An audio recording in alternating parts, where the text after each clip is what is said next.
ಗುಜರಾತ್ನಲ್ಲಿ ಕುಸಿದ ಗತಕಾಲದ ಸೇತುವೆ 9ಕ್ಕೂ ಹೆಚ್ಚು ಮಂದಿ ಸಾವು ಆಹಾರ ಸರಿಯಿಲ್ಲ ಅಂತ ಕ್ಯಾಂಟೀನ್ ಸಿಬ್ಬಂದಿಗೆ ಥಳಿಸಿದ ಮಹಾರಾಷ್ಟ್ರದ ಎಂಎಲ್ಎ ಪ್ರತಿಭಟನಾಕಾರರ ಬಂಧಿಸುವ ವೇಳೆ ಬಡಿದಾಟ ಶಾಪಿಂಗ್ ಮಾಡಿ ಹಣ ಕೊಡದೆ ಚಾಕು ತೋರಿಸಿ ರೌಡಿ ಶೀಟರ್ ಬೆದರಿಕೆ ಎಲ್ಲ ಸುದ್ದಿಗಳನ್ನು ನೋಡೋಣ ಕರ್ನಾಟಕ ಟಾಪ್ 20ಯಲ್ಲಿ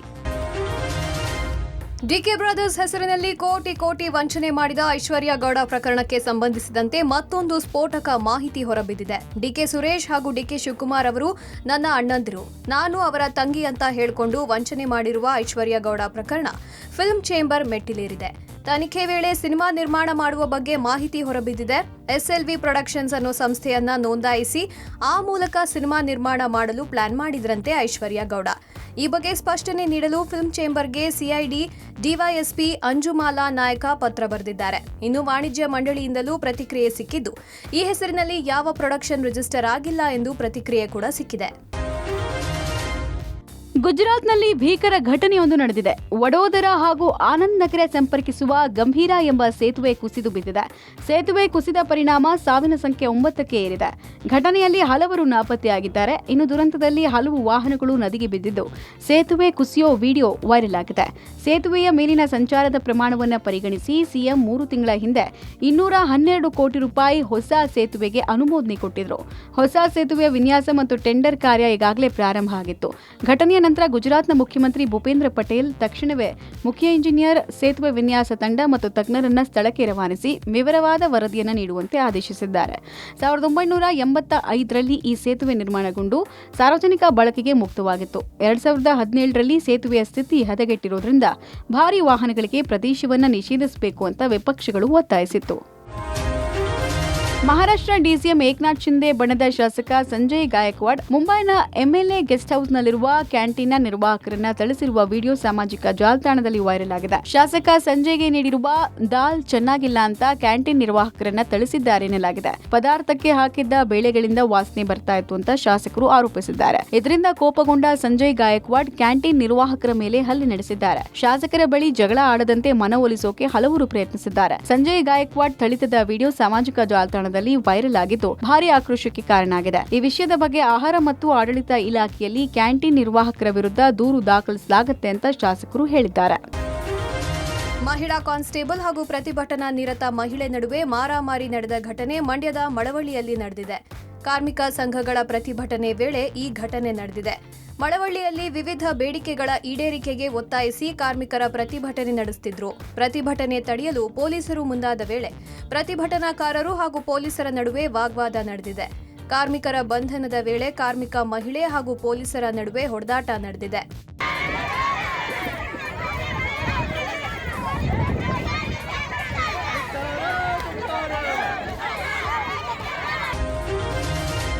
ಶಾಪಿಂಗ್ ಮಾಡಿದ ವಸ್ತುಗಳಿಗೆ ಹಣ ಕೇಳಿದ್ದಕ್ಕೆ ಚಾಕು ತೋರಿಸಿ ಮಾಲ್ ಸಿಬ್ಬಂದಿಗೆ ರೌಡಿ ಶೀಟರ್ ಬೆದರಿಕೆ ಹಾಕಿದ ಘಟನೆ ಬೆಂಗಳೂರಿನ ರಿಚ್ಮಂಡ್ ರಸ್ತೆಯಲ್ಲಿ ನಡೆದಿದೆ. ಈ ಘಟನೆ ಶನಿವಾರ ನಡೆದಿದ್ದು ತಡವಾಗಿ ಬೆಳಕಿಗೆ ಬಂದಿದೆ. ಇಮ್ರಾನ್ ಅಲಿಯಾಸ್ ಗೋಲಿ ಇಮ್ರಾನ್ ರಿಚ್ಮಂಡ್ ರಸ್ತೆಯ ಮಾಲ್ಗೆ ಶಾಪಿಂಗ್ಗೆ ಬಂದಿದ್ದಾನೆ. ಮಾಲ್ ಒಳಗೆ ತೆರಳಿ ಬೇಕಾದ್ದನ್ನ ತೆಗೆದುಕೊಂಡು ಬಂದಿದ್ದಾನೆ. ಇಮ್ರಾನ್ ಖರೀದಿಸಿದ ವಸ್ತುಗಳಿಗೆ ಮಾಲ್ ಸಿಬ್ಬಂದಿ ಹಣ ಕೇಳಿದ್ದಾರೆ. ಇಷ್ಟಕ್ಕೆ ಮಾಲ್ ಸಿಬ್ಬಂದಿಗೆ ಆವಾಜ್ ಹಾಕಿ ಅಲ್ಲಿಂದ ಓಡಿ ಹೋಗಲು ಯತ್ನಿಸಿದ್ದಾನೆ. ಈ ವೇಳೆ ಆತನನ್ನ ಹಿಡಿಯಲು ಬಂದಾಗ ರೌಡಿ ಶೀಟರ್ ಇಮ್ರಾನ್ ಹಾಗೂ ಆತನ ಜೊತೆ ಬಂದಿದ್ದಾತ ಕೂಡ ಚಾಕು ತೋರಿಸಿ ಬೆದರಿಸಿ ಅಲ್ಲಿಂದ ಪರಾರಿಯಾಗಿದ್ದಾರೆ. ಸದ್ಯ ರೌಡಿ ಶೀಟರ್ ಇಮ್ರಾನ್ ಹಾಗೂ ಆತನ ಗೆಳೆಯನ ಕೃತ್ಯ ಸಿಸಿ ಕ್ಯಾಮೆರಾದಲ್ಲಿ ಸೆರೆಯಾಗಿದೆ. ಮಾಲ್ ಮಾಲೀಕರ ದೂರಿನ ಮೇರೆಗೆ ಇಮ್ರಾನ್ನನ್ನ ಅಶೋಕನಗರ ಪೊಲೀಸರು ಬಂಧಿಸಿ ಎಫ್ಐಆರ್ ದಾಖಲಿಸಿದ್ದಾರೆ. ಇತ ರಸ್ತೆಯಲ್ಲಿ ವೀಲಿಂಗ್ ಮಾಡಿ ಪುಂಡಾಟ ಮಾಡುತ್ತಾ ಚಾಲಕರಿಗೆ ಕಿರಿಕು ಮಾಡುತ್ತಿದ್ದ 2 ಯುವಕರನ್ನ ರಾಜಾಜಿನಗರ ಪೊಲೀಸರು ವಶಕ್ಕೆ ಪಡೆದು ದಂಡ ವಿಧಿಸಿ ಬೈಕ್ ಸೀಸ್ ಮಾಡಿದ್ದಾರೆ. ಹಳೆ ಮೈಸೂರು ಭಾಗದ ಜೀವನಾಡಿ ಕೆಆರ್ಎಸ್ ಅಣೆಕಟ್ಟೆ ಜೂನ್ ತಿಂಗಳಲ್ಲಿಯೇ ಸಂಪೂರ್ಣ ಭರ್ತಿಯಾಗಿದ್ದರೂ ಮಂಡ್ಯ ರೈತರ ಬೆಳೆಗಳಿಗೆ ಕಾಲುವೆ ಮೂಲಕ ನೀರು ಹರಿಸಿರಲಿಲ್ಲ. ಇದೀಗ ರೈತರ ತೀವ್ರ ಹೋರಾಟದ ಎಚ್ಚರಿಕೆ ಬೆನ್ನಲ್ಲೇ ನಾಲೆಗಳಿಗೆ ನೀರು ಹರಿಸಲಾಗಿದೆ. ಕಾವೇರಿ ಜಲಾನಯನ ಪ್ರದೇಶದಲ್ಲಿ ಉತ್ತಮವಾಗಿ ಮಳೆ ಬಿದ್ದ ಪರಿಣಾಮ ಕನಂಬಾಡಿ ಕಟ್ಟೆ ಜೂನ್ ತಿಂಗಳಲ್ಲಿಯೇ ಭರ್ತಿಯಾಗಿತ್ತು. ಆದರೆ ಮಂಡ್ಯ ಭಾಗದಲ್ಲಿ ಮುಂಗಾರು ಮಳೆ ಇದುವರೆಗೂ ಅಷ್ಟೇನೂ ಚುರುಕು ಪಡೆದುಕೊಂಡಿಲ್ಲ. ಇದರ ಪರಿಣಾಮ ಈ ಭಾಗದಲ್ಲಿ ಬೆಳೆದ ಬೆಳೆಗಳು ಒಣಗುತ್ತಿದ್ದವು. ಇತ್ತ ಡ್ಯಾಂ ತುಂಬಿದ್ದರೂ ಸಹ ಕಾವೇರಿ ನಿಗಮದ ಅಧಿಕಾರಿಗಳು ನಾಲೆಯ ಕಾಮಗಾರಿ ನೆಪ ಹೇಳಿ ನಾಲೆಗೆ ಬಿಟ್ಟಿರಲಿಲ್ಲ. ಇದೀಗ ಇದೀಗ ರೈತ ಸಂಘಟನೆಗಳು ಉಗ್ರ ಹೋರಾಟದ ಎಚ್ಚರಿಕೆ ಬೆನ್ನಲ್ಲೇ ಇಂದು ವಿಸಿ ನಾಲೆಯ ಮೂಲಕ ಕಾಲುವೆಗಳಿಗೆ ನೀರು ಹರಿಸಲಾಗುತ್ತಿದೆ. ಇದರಿಂದ ರೈತರ ಮೊಗದಲ್ಲಿ ಮಂದಹಾಸ ಮೂಡಿದೆ. ಇತ್ತ ಹಾಸನ ಜಿಲ್ಲೆಯ ಮಲೆನಾಡು ಭಾಗ ಹಾಗೂ ಚಿಕ್ಕಮಗಳೂರು ಜಿಲ್ಲೆಯಲ್ಲಿ ಭಾರೀ ಮಳೆಯಾಗುತ್ತಿದ್ದು ಹೇಮಾವತಿ ಜಲಾಶಯಕ್ಕೆ ಒಳಹರಿವು ಹೆಚ್ಚಾಗುತ್ತಿದೆ. ಹೇಮಾವತಿ ಜಲಾಶಯ ಭರ್ತಿಗೆ ಕೇವಲ 2.5 ಅಡಿ ಬಾಕಿ ಇದ್ದು ಕೆಲವೇ ದಿನಗಳಲ್ಲಿ ಭರ್ತಿಯಾಗಲಿದೆ. ಸದ್ಯ ಹೇಮಾವತಿ ಡ್ಯಾಂನ ನೀರಿನ ಮಟ್ಟ 2919 ಅಡಿ ಇದೆ. OCCC ಕಡ್ಡಾಯದ ಎಫೆಕ್ಟ್ ಕೇವಲ ಸಾರ್ವಜನಿಕರ ಮೇಲೆ ಮಾತ್ರವಲ್ಲದೆ ಇಡೀ ಇಂಧನ ಇಲಾಖೆಗೆ ತಟ್ಟಿದೆ. ಪ್ರತಿನಿತ್ಯ ಸರ್ಕಾರಕ್ಕೆ ಕೋಟಿ ನಷ್ಟವಾಗುತ್ತಿದ್ದು ಲಕ್ಷಾಂತರ ಗ್ರಾಹಕರಿಗೆ ಇನ್ನಿಲ್ಲದ ತಲೆ ಬಿಸಿ ತಂದಿದೆ. ಮನೆಗಳನ್ನ ಕಟ್ಟಿ ಗೃಹ ಪ್ರವೇಶ ಮಾಡಿದ್ರೂ ವಿದ್ಯುತ್ ಸಂಪರ್ಕವಿಲ್ಲದೆ ಪರದಾಡುವಂತಾಗಿದೆ. 4/4/2025ಕ್ಕೂ ಮೊದಲು ಒಂದು ಡಿವಿಷನ್ನಿಂದ 150ರಿಂದ 200 ಮೀಟರ್ ಸೇಲ್ ಆಗ್ತಿತ್ತು. ಆದರೆ ಈಗ ಮೀಟರ್ ಸೇಲ್ಸ್ ಒಂದಂಕಿಗೆ ಇಳಿದಿದೆ. ಅದು ದಿನಕ್ಕೆ 3ರಿಂದ 4 ಮೀಟರ್ ಕನೆಕ್ಷನ್ ಬಂದ್ರೆ ಹೆಚ್ಚು ಎನ್ನುವಂತಾಗಿದೆ. ಕಳೆದ 4 ತಿಂಗಳ ಹಿಂದೆ ಪ್ರತಿನಿತ್ಯ ಸಬ್ ಡಿವಿಷನ್ ಒಂದರಲ್ಲಿ 40ರಿಂದ 50 ಲಕ್ಷ ಹಣ ಸಂಗ್ರಹವಾಗುತ್ತಿತ್ತು. ಇದರಿಂದ ಸರ್ಕಾರಕ್ಕೆ ಕೋಟಿ ರೆವೆನ್ಯೂ ಕಲೆಕ್ಷನ್ಗೆ ಹೊಡೆತ ಬಿದ್ದಿದೆ.